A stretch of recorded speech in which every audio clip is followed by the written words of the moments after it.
ትናንትና ለብዙዬ ሲደውሉላት ነው ያመሹት። እናም እነ ኤፍሬም እነ ሩታ አብርሽን ይዘው ጠፍተዋል ብላ ቡዜ ነገረችን ብለው እያለቀሱ ነበረ ብላለች በይዳዬ።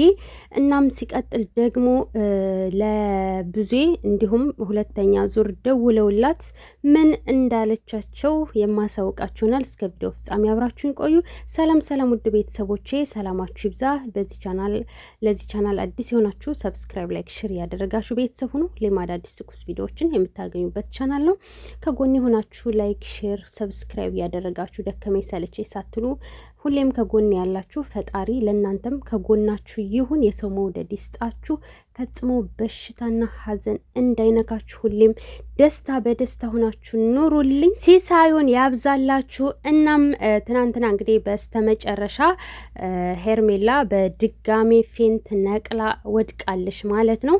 በነገራችን ላይ እንግዲህ ብዙዬ ለሩታም ሆነ ለኤፋ ጥሩ ሆና አታውቅም ማለት ነው። ገባችሁ? ሁሌም ቢሆን የምታወራው እሷ መጥፎ ነገር እንጂ ጥሩ ነገር አውርታም አታውቅም ማለት ነው። እና ሲጀመር አብርሽን የት ነው ይዘውት የሚሄዱት? ከልጁ እናት ቤት እዛ ነው አብሮ የሰነበተውም። አሁንም በእነሱ ተንኮል ቢያስቡ ሌላ ነገር ቢያስቡ በግልጽ እንደዚህ ብለው አይናገሩም። ከኛ ጋም ነው ብለው ባለፈው ለታም ላይ አይናገሩም ነበረ ማለት ነው። ስለዚህ በግልጽ ነው የተናገሩት። እሱም ደግሞ በግልጽ ከሷ ጋር ነው የምኖረው ብሎ ነው የተናገረው ማለት ነው። እንደው ፈጣሪ ብሎ ሩታና አብርሽ የመጨረሻ አድርጎላቸው ልጃቸውን አንድ ላይ ሆነው ቢያሳድጉ እጅግ በጣም ደስተኛ ነኝ። በሰላም አብረው የሚኖሩ ያድርጋቸው ማለት ነው። ከዚህ በኋላ እንደዚህ አይነት ነገር ውስጥ ባይገቡ። እሱም እስካሁን ድረስ ዝም ብሎ ይሳቅ እንጂ ደስተኛ ሆኖም አያውቅም። ዝም ብሎ ከአንገት በላይ ነው እልህ ስላለ ብቻ እየሳቀ ያለው ደስተኛ ለመምሰል ማለት ነው። እናም ሩታና ኤፋ የትም ይዘውት ሊሄዱም አይችሉም ማለት ነው። ገባችሁ? እናም ደግሞ ሄርሜላ እኔ እንደውም ፌንት ነቅላ ሁላ አይመስለኝም ማለት ነው። ዝም ብላ አዝኖላት ልቡ ራርቶ ወደ እኔ ቢመጣ ብላ ነው የሚመስለኝ። ምክንያቱም ቤት እንሂድ ብለው ነበረ፣ እምቢ ብሏታል።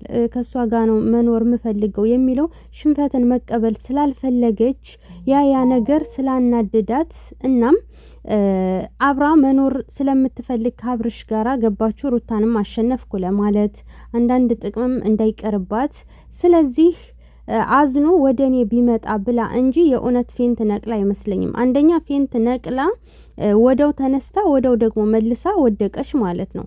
ስለዚህ ከመጀመሪያም አቅም አንሷት ቢሆን ኖሮ ከመጀመሪያውም አቅም አይኖራትም ነበረ። ገባችሁ እንዴ? ቆማ ከዛ በኋላ ስታወራ ስትከራከር ነበረ ማለት ነው። እና እኔ እንደው ፌንት ስትነቅል ወይ ውሃ ተደፍቶባት ከዛ ተነስታ እንደዚህ አይነት ማውራት አትችልም ነበር፣ ወይንም ሆስፒታል ነበር ገብታ ምናምን ያው የሐኪም አገልግሎት የሚደረግላት ማለት ነው። እና እገዛ ይደረግላት ነበረ።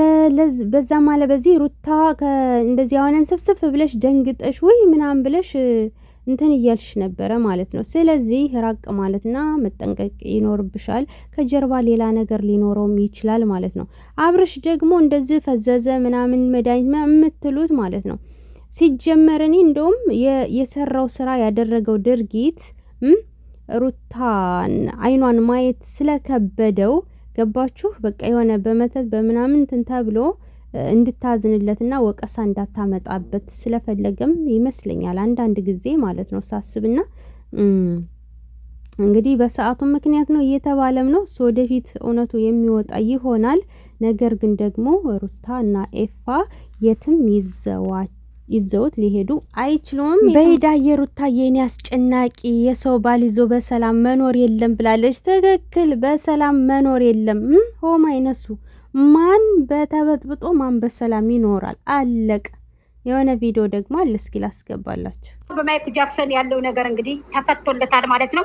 ብዙዬ እንግዲህ ማታ ላይ ደውለን እንግዲህ አታስቡ፣ አትጨነቁ፣ መስቀሉ ተፈቶለታል ሀብሉ ብላለች። እንግዲህ እሰይ እሰይ እሰይ እሰይ! እንደው እንኳን ደስ አላችሁ ወዳጆች፣ የአብርሃም የማይክል ጃክሰን የሆናችሁ አድናቂዎች፣ ወዳጆች፣ ዘመዶች፣ ዘመድ አዝማጆች፣ ወንድማችን የኔ አባት የኔ ወንድም እንኳንም ተገላገልክ። ከዚች መሰሪ ሴት እንኳን ተገላገልክ። እውነቴን ነው የምላችሁ። እንዴት ያረጉታል? የሆድን ህመም ብለው ዝም ብለው ቁስላችን ነው፣ ደማችን ነው፣ ልጃችን ነው ብለው እንግዲህ ቤተክርስቲያን በመሄድ ትላልቅ አባቶች ጋር እንግዲህ በመሄድ መድኃኒቱ ተገኝቶለት እንግዲህ አብርሃም በዚህ መልኩ ይገኛል ማለት ነው። ሄርሜልዬ ደግሞ እንግዲህ አቤላ እስኪ ወደ ሆስፒታል እናምራ ሲል ነበረ። አላቅም እኔ በዛ ልክ ትናንትናም እንደዚህ ወድቃ ዛሬም እንደዚህ ወድቃ ያው ደህና ነኝ ብላለች ሄርሜላ ደህና ነኝ ብላለች። ግን ደግሞ እኔ በዚህ መልኩ መውደቅ የለብሽም ሄርሜላ፣ ተጠንቀቂ፣ ጥንቃቄ አድርጊ። ነፍሰ ጡር ሴት በዚህ መልኩ መውደቅ የለበትም። የኔ እናት አንቺ ብትጎጂ ልንገርሽ ነገሩን ማለት ነው። እውነቴን ነው። ነፍሰ ጡር ሴት ተተጎዳች ከባድ ነው መዘዙ። እንዴ አንቺ የሆነ ነገር ብኮኒ ማን ነው ነገ ተጠያቂው ብለው እነዚህ ሰዎች እና ውዶችዬ እንደሰማችሁት ነው እንግዲህ ብዙ ተጠይቃ ተፈቶለታል ሀብሉ ብላለች እያለች ነው። በነገራችን ላይ ብዙ የምነው አንድ አይነት መረጃ ሰጭም እንዴ በዛ ሩታና ኤፋ ይዘው ጠፍተዋል። በዚህ ደግሞ አንድ ጊዜ ቤተሰብ ደርሶለታል። ሀብሉ ምን አደረገው? ምን ሆነ? እንደውም እኔ ጸጸት ነው እንትን በቃ አንገቱን የደፋበት ምክንያት ብዬም አስባለሁ ማለት ነው። ከሰራው ስራ አንጻር ማለት ነው። እንዲህ አሁን ቁጭ ብሎ እኮ ያን ሁሉ ቪዲዮ ቢመለከተው እኮ ያሳፍራል እኮ እውነት ለመናገር እድሜ ልኬን ልገዛልሽ እግርሽ ስር ሆኜ እግርሽን እያጠብኩኝ እየታዘዝኩኝ በቃ ልታዘዝሽ የሚያስብል ስራ እኮ ነው የሰራው። ጥፋት እኮ አይደለም ማለት ነው። እና ስለዚህ አንድ አይነት መረጃ ስትሰጪ ብዙ ማለት ነው። በዚህ ሁለት አይነት አትሽ። ሲቀጥል ደግሞ ሀብሉ እንዴት ነው መድኃኒት የሚኖረው? እናንተ ስታስቡ እንዴት ነው መተት የሚኖረው? ኤፋ ምንም ቢሆን ስጋው ነው፣ ቤተሰቡ ነው። እንዴት ብሎ ነው ጨክኖ በቤተሰቡ በስጋው በደሙ በዘመዱ ላይ ይህንን የሚያደርገው? በወንድሙ ላይ እንዴት ይህንን ያደርጋል? እናንተ ስታስቡት እንዴት እንደዚህ አይነት ስራ ተባባሪ ሆኖ ለአብርሽ ጉድጓድ ይቆፍራል? እንዴትስ ይጨክናል? እንዴትስ ይታዘዝለታል? በነገራችን ላይ ኤፋ እናንተ እንደምታስቡት በጣም ጨዋና ምርጥ ልጅ ነው፣ በውስጥ ማለት ነው። በጣም የተረጋጋና እንትን ልጅ ነው። ስለዚህ ይሄን የመጨረሻ አድርጎላቸው ውሽሚትም የራሷን ህይወት ትኖር፣ ሁለታቸውም ደግሞ ልጃቸውን ያሳድጉ። አለቀ። ይሄ ነው ሰላም የሚሰጠው። እንደ ድሮ ፕራንክ ሲሰሩ እንደነበረው እርስ በርሳቸው ሌላ ቪዲዮዎች ሲሰሩ የነበሩት ያንን ጊዜ ነው የምንፈልገው። እርስ በርሳቸው ሰርፕራይዝ ሲደራረጉ የነበሩት ያ ቀን የናፈቀንና ኤፋ እንዳለው እንግዲህ ሰርግ ድግስ አለ እያለ ነው። መልስም ሊሆን ይችላል፣ ሰርግም ሊሆን ይችላል። እንግዲህ እንጠብቃለን። ኤፋ ባለው መሰረት የመጨረሻ ያድርገው። ይበቃል። በጣም አስጠልቷል ነገር ሁሉ ማለት ነው። ከመተት ወሬ ውጡ። ሰለችን፣ ደከመን። የመተት ወሬ በጣም አስጠላን። ከፈጣሪ የተጻረረ ወሬ ነው ይሄ። ስለዚህ ፈጣሪ ያላችሁን እየሰማችሁ ተመልካችሁንም እንደዚህ እንትን አታድርጉት፣ አታወዛግቡት። የምን መተት ነው? ሀብሉ ምን ሆነ? ምን ተደረገ? እና ወዶቼ በቀጣይ ቪዲዮ እንገናኝ።